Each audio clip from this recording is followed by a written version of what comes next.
Fora da Caixa. A análise dos factos que marcam a atualidade.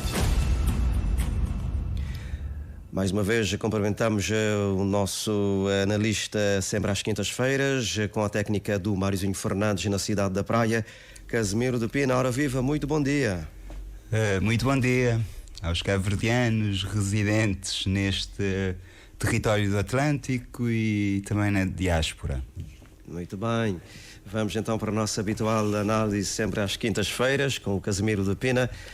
Temos aqui um primeiro tema que tem a ver com a UNTCCS, envolve nos últimos dias em algumas polémicas. A secretária-geral da UNTCCS esta semana chamou a imprensa para também falar sobre o recurso a propósito da impugnação da reunião do Conselho Nacional que aconteceu em novembro de 2021. Ouvimos, portanto, já na semana passada também reações da plataforma Unir e Resgatar a UNTCCS, congratular-se pela posição do Tribunal da Comarca da Praia em relação a esta matéria que tem gerado, portanto, alguns desencontros e alguma polémica e até também em que ponto fica a autoridade, né, do próprio secretário-geral Joaquim Almeida, Casimiro. Sim, neste caso temos digamos assim, um problema interno no âmbito desse sindicato. Creio que o melhor é deixarmos a matéria também já respingou, digamos assim, para os tribunais, não é? Como o senhor jornalista acabou de dizer. Portanto, há uma divergência de opiniões, de perspectivas.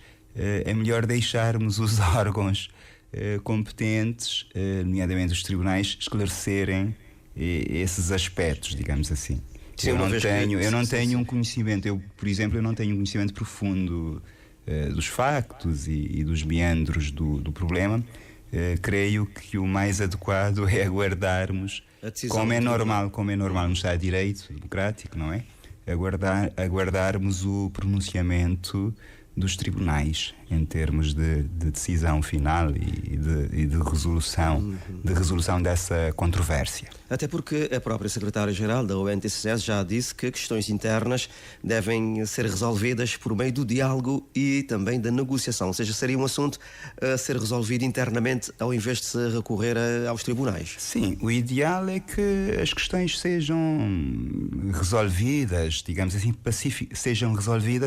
digamos assim, pacificamente no interior desse organismo, do sindicato, etc. Dessa organização sindical. Mas se o diálogo eventualmente não correr bem, haverá sempre a via judicial para se dirimir algum conflito ou alguma controvérsia. Portanto, isso é absolutamente normal. Aguardemos a resolução destas questões.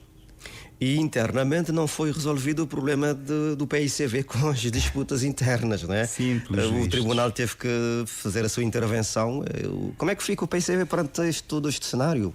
Sim, por acaso até tenho comigo, estava a ler, ainda há bocado estava a ler, já o tinha lido, mas ainda há bocado estava a reler o acórdão. Efetivamente o PICV continua.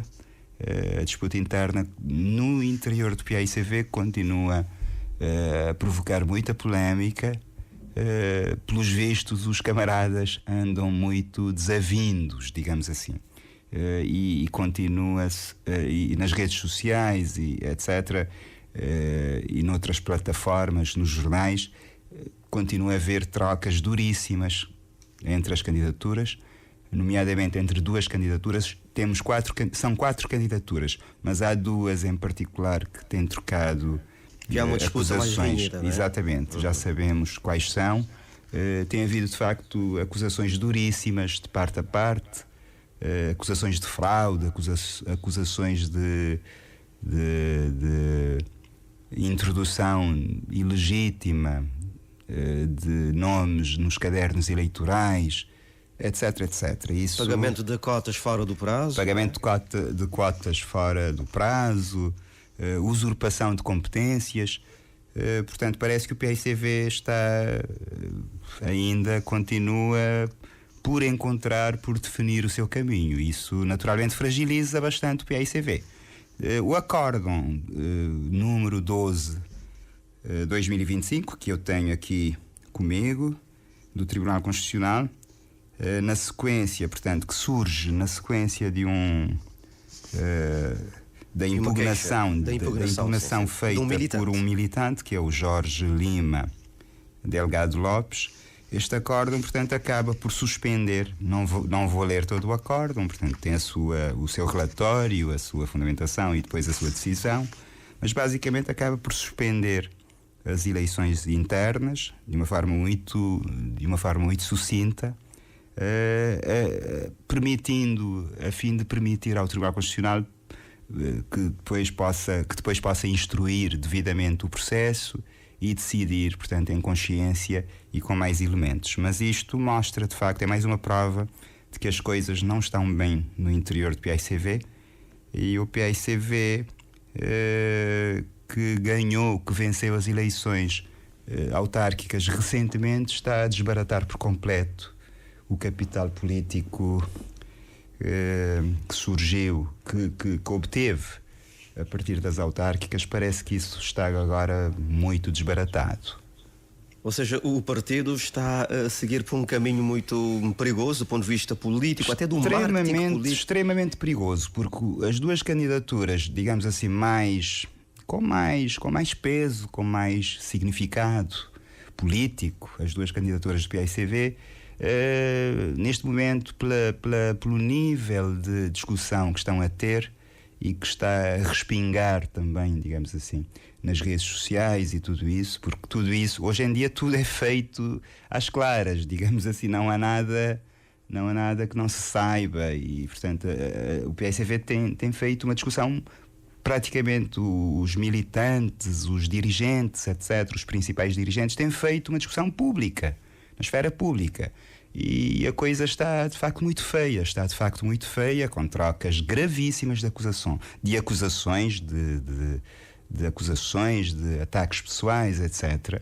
É óbvio que um partido desses já não consegue transmitir confiança às pessoas, porque os próprios militantes do PICV já não confiam uns nos outros, isso é evidente. E o PICV assim não consegue afirmar-se. Infelizmente não consegue afirmar-se como alternativa de governação. Isto é muito evidente. A questão que se coloca, Casimiro, vamos ver qual será a decisão do Tribunal Constitucional. Sim, o Tribunal não decidiu. Sim. Como eu disse, o Tribunal, resumindo a decisão que está aqui no acórdão, o Tribunal suspendeu a realização das eleições, precisamente porque há indícios, isto também é dito no acórdão, portanto, isto é uma medida, digamos assim, de uma forma muito simples, é uma espécie de medida cautelar. Portanto, o Tribunal tomou esta medida, o Tribunal Constitucional tomou esta decisão, portanto, em sede de providência, uma espécie de medida cautelar, resolveu suspender a realização das eleições diretas de escolha do Presidente do PICV, até que, portanto, a fim de conseguir reunir os elementos fundamentais, etc., para que possa decidir com justiça e com equilíbrio. Isto está perfeitamente... A questão que eu ia colocar, Casimiro, é a seguinte: se o Tribunal decidir, por exemplo, pelo afastamento, digamos assim, da candidatura de Francisco Carvalho, qual será o futuro político de Francisco Carvalho? Teremos cá um independente a disputar as eleições legislativas?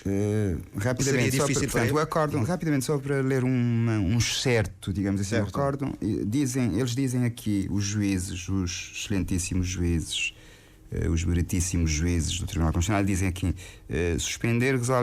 vou saltar e ler só o essencial, resolvem suspender a eficácia da deliberação número tal, como também a realização das eleições de escolha direta do Presidente do PICV, pelo tempo necessário a que esta Corte, portanto este Tribunal, possa, nos termos dos prazos previstos pela lei, instruir e decidir a questão principal. Portanto, a questão principal não foi ainda decidida. Portanto, agora, respondendo diretamente à sua última pergunta, sim, se vier, portanto, se o Tribunal vier, portanto, resolver, decidir a questão principal e afastar a candidatura do Sr. Francisco Carvalho, é óbvio que isto vai provocar um terremoto, digamos assim, no PAICV, porque da forma como as coisas estão, não vejo outra solução. Portanto, isto seria absolutamente dramático. Seria absolutamente dramático para a candidatura de Carvalho, Sr. Carvalho. O presidente do PAICV tem uma palavra aqui a dizer ou nem por isso? Neste momento, o presidente do PAICV já não tem vejo. Nada, portanto, já não tem muita coisa. O assunto já está no tribunal. Já está no tribunal, neste momento, creio que o tribunal, acabei de ler um excerto do acórdão, creio que agora as pessoas, mesmo as pessoas do PAICV e os militantes, têm de aguardar e ver qual será a decisão do Tribunal Constitucional. Portanto, a decisão do Tribunal Constitucional terá aqui um papel crucial. Portanto, só a partir da decisão é que saberemos como é que as coisas hão de andar, digamos assim, no digamos interior do PAICV. que o PAICV está num momento de suspense, né? Sim, à espera da decisão. E infelizmente desbaratou muito do capital político que obteve nas eleições de 1 de dezembro passado. Ou seja, poderá ter consequências no próximo ano. Poderá ter, não, já está a ter, porque o PAICV, pelo nível de discussão, pelo nível de acusações, por aquilo que tem transpirado, digamos assim, para a esfera pública, isso mostra que o PAICV está muito desorganizado.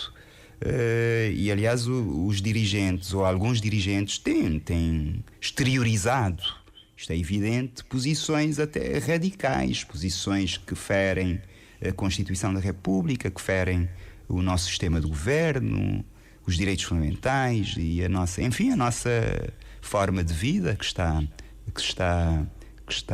plasmada na Constituição da República. Portanto, tem havido posições radicais. Eu já comentei isso em programas anteriores. Há dirigentes do PAICV que têm exteriorizado coisas gravíssimas, portanto, que têm a ver com a ditadura, com o regresso de instituições repressivas da ditadura. Portanto, parece que o PAICV, ou um certo setor do PAICV, pelo menos, está completamente perdido neste momento e, portanto, já não conseguem transmitir nenhuma confiança aos cabo-verdianos. Casimiro, esta semana... É preciso arrepiar caminho. Vamos aguardar pelos próximos dias, porque há aqui muita matéria para análise, sem dúvida, certamente. Sem dúvida. E como disseste bem, as redes sociais hoje, com toda a dinâmica, há todo esse debate, toda essa discussão e esta polémica, né? Nas redes sociais. Bom, vamos aguardar pela decisão do Tribunal, como já disse, sem dúvida. Temos aqui uma boa notícia para os trabalhadores da fábrica Tulo. Depois de um ano praticamente sem salário, a Enapor, que resolveu também há pouco tempo assumir todos os ativos da empresa, já pagou parte, pelo menos, do salário prometido aos trabalhadores. Era uma angústia e nós, da comunicação social, por diversas vezes falamos dessa matéria, desta questão da angústia, dos problemas que os trabalhadores estavam a sofrer, a viver na pele com os seus familiares por causa dos atrasos no pagamento dos salários. Mas pronto, a situação está resolvida. O governo também está à procura de um novo parceiro. Em princípio, agora no mês de abril, um novo parceiro, nós não sabemos quem, vai assumir a fábrica Tulo, que é uma fábrica importante para a dinâmica socioeconómica de São Vicente e de Cabo Verde no seu todo. Sim, São Vicente é uma ilha importante, como qualquer outra ilha também, mas São Vicente tem uma posição estratégica na economia cabo-verdiana, nomeadamente em termos de economia marítima, de produção industrial, etc. Portanto, é uma ilha muito, muito importante, e é importante que surjam boas notícias que possam, digamos assim, significar mais emprego, paz social, conforto familiar das famílias, etc.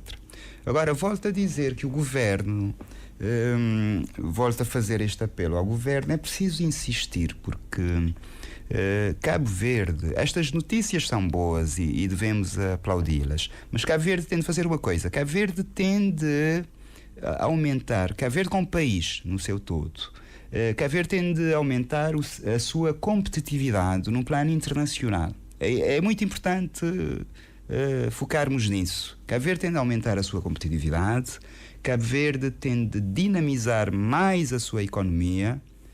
A economia está a crescer, mas é preciso crescer mais, é preciso aumentar a competitividade da economia, é preciso atrair mais investimento externo, é preciso criar, porque só assim criaremos mais empregos. Porque de outra forma, através do assistencialismo, da distribuição de recursos do Estado para as pessoas, não é possível resolver o problema do emprego e o problema das famílias e o bem-estar das famílias, etc. Portanto, é fundamental que haja, portanto, esta atenção no aumento da competitividade da economia cabo-verdiana. Eventualmente serão necessários mais incentivos fiscais ou outras medidas. Eu não sou especialista em economia, mas é preciso de facto uma reflexão mais cuidada para que este aspecto seja devidamente acautelado, porque Cabo Verde é um país jovem e temos de criar mais oportunidades para os nossos jovens, para as nossas famílias, etc. E isso só poderá ser feito através da criação de riqueza e de mais crescimento económico.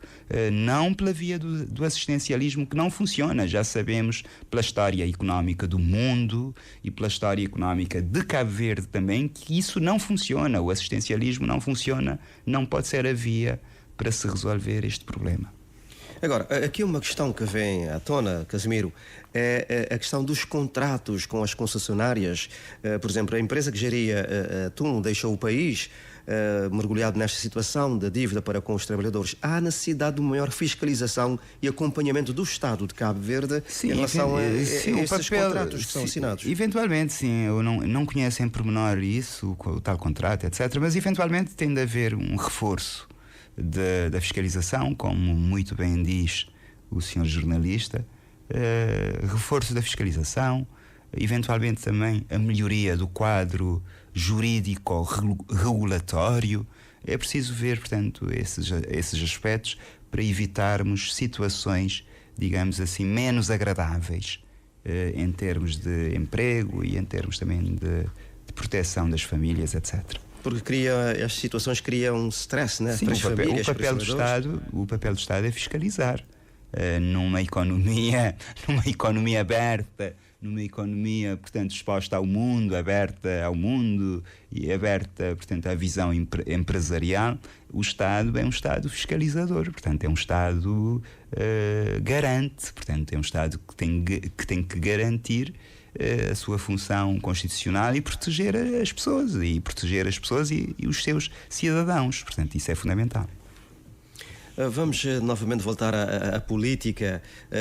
Não sei se totalmente seria uma questão política. A deputada do MPD, Carmen Martins, que alertou esta semana para a situação económica das mulheres, recordando que no mês de março assinalamos o março, simbolicamente, o mês da mulher. Também foi tema no Parlamento, houve muitas jornadas de reflexão em torno daquilo que tem sido o percurso da mulher ao longo da história de Cabo Verde, mas ela dizia que a situação económica das mulheres em Cabo Verde continua a ser uma grande preocupação, pelo que deve-se dar maior atenção a esta matéria. A mulher cabo-verdiana que tem tido, Casimiro, um importantíssimo papel nas várias frentes de atividade aqui no nosso país e não só, também na nossa diáspora. Sem dúvida, portanto, a mulher e as mulheres no plural cabo-verdianas desempenham um papel crucial em termos de estabilidade familiar, de promoção económica, de empreendedorismo. Nós sabemos, no dia a dia vemos isso nas nossas cidades, nos nossos campos, etc. e em todo o lado. Hoje em dia as mulheres também estão não só no setor informal, não só na agricultura, não só nos mercados, elas estão felizmente em todo o lado, estão nas universidades, são professoras universitárias, ocupam altos cargos, são deputadas, etc. Portanto, as mulheres cabo-verdianas fizeram um percurso fantástico, progrediram muito, mas obviamente, portanto, há sempre digamos assim, obstáculos por vencer. Naturalmente o caminho não está todo ele percorrido, portanto ainda há desafios, como se costuma dizer, mas isso também já agora não é só para as mulheres, também é para os homens cabo-verdianos, portanto isto há muitos desafios para todos nós, portanto. Mas as mulheres cabo-verdianas fizeram e estão de parabéns e têm feito um percurso notável, e hoje elas disputam de igual para igual com os homens. Estão em todo o sítio, estão em todo e com dignidade, portanto, com mérito, com esforço. Elas hoje são cientistas, são jornalistas, são tudo. E é assim que deve ser numa sociedade aberta, numa sociedade desenvolvida. Estão na vida política. As mulheres devem, sem dúvida, já dissemos isso, as mulheres devem ter todo o nosso apoio e devem ter as mesmas oportunidades que os homens. Portanto, acho que é assim que as sociedades modernas ou odiernas devem organizar-se. Portanto, deve haver igualdade. No fundo, eu sempre defendi igualdade de oportunidades para todos. Temos mais mulheres em cargos de chefia? Muito mais. Isto é uma forma também de valorizar as competências da mulher. Sim, estão Agora, na magistratura. A questão salarial também. Sim, a questão sim. salarial. Sim, naturalmente. Mas em Cabo Verde não creio que haja discriminação salarial em função do sexo. Não creio que haja isso em Cabo Verde. Mas, no Posso entanto, estar enganado, mas não creio que haja. Continuamos a ter a mulher como o rosto da pobreza, Casimiro. Eis aqui a questão. A mulher e o homem também. As mulheres e os homens, portanto, a pobreza. Por isso é que eu falei há bocadinho da necessidade de a economia, que é fundamental. Portanto, estes problemas não se resolvem com mais intervencionismo estatal. Portanto, é bom que as pessoas percebam isso. Eu tenho feito esta pedagogia cívica, pedagogia democrática, se quisermos, portanto, de pensarmos de forma mais refinada a economia cabo-verdiana, a sua dimensão institucional. Os grandes economistas e os grandes autores, eu por acaso já refleti muito sobre isso em vários textos, etc., que eu não vou repetir agora, não há tempo até. A dimensão institucional da economia hoje é muito importante. Portanto, a economia não é só uma questão de PIB, de números, nada disso. A economia é uma questão de valores. Portanto, as instituições públicas têm de transmitir sempre os valores certos. As sociedades ricas, as sociedades desenvolvidas, são aquelas sociedades que incorporaram os valores certos. É isso que Cabo Verde e os cabo-verdianos devem perceber. É isso que as nossas instituições públicas e os nossos governantes e deputados, etc., têm de perceber. Os países ricos e os países desenvolvidos, os países mais inclusivos, são os países que adotaram os valores do desenvolvimento, a educação para o desenvolvimento. Portanto, isso é que faz a confiança, o valor da confiança, aquilo que Alain Peyrefitte chamava de sociedade de confiança. Portanto, só uma sociedade de confiança consegue alcançar o desenvolvimento. Portanto, os valores intangíveis são fundamentais. Isso é que determina o desenvolvimento económico. Não são os recursos naturais. Já sabemos isso. Há países que têm recursos naturais, mas que vivem na pobreza. Portanto, isso é evidente. Na história económica, isso é mais do que evidente. O que faz o desenvolvimento das nações, portanto, é a liberdade, é a proteção dos direitos fundamentais das pessoas, é a separação de poderes, é a proteção judicial dos direitos fundamentais, a independência dos tribunais, a confiança nos tribunais e nos órgãos públicos, de soberania, etc. Portanto, a dimensão, aquilo que eu chamei de dimensão institucional da economia, isso é absolutamente fundamental. E isso tem de ser cultivado para que Cabo Verde possa crescer ainda mais, para que Cabo Verde possa resolver o seu problema de crescimento e de produção de riqueza e de estabilidade das famílias. Portanto, isso só é alcançável pela via do desenvolvimento económico, do crescimento económico, não há outra via. Muito bem, Casimiro. Casimiro, o nosso tempo já está praticamente no fim. Agradecimentos mais uma vez por estar connosco sempre às quintas-feiras aqui no Fora da Caixa da RCV. Um bom dia, continuação de uma boa semana. Até a próxima quinta. Boa semana, um abraço especial aos cabo-verdianos residentes aqui no nosso território e na diáspora. Para mim é sempre um prazer, um grande prazer estar aqui, tentando, na medida do possível e de acordo com as minhas parcas luzes, digamos assim, contribuir para esclarecer alguns assuntos e contribuir para alargarmos a discussão e enriquecermos um bocadinho mais a discussão pública. Neste exercício da cidadania e da democracia que a rádio faz, e é muito bom, né? Ajudando os cidadãos a compreender cada vez mais e a esclarecer em relação a várias temáticas. Muito obrigado, Casimiro. Obrigado, muito obrigado e continuação de bom dia. Obrigado e bom dia também para si. Fora da Caixa, a análise dos factos que marcam a atualidade.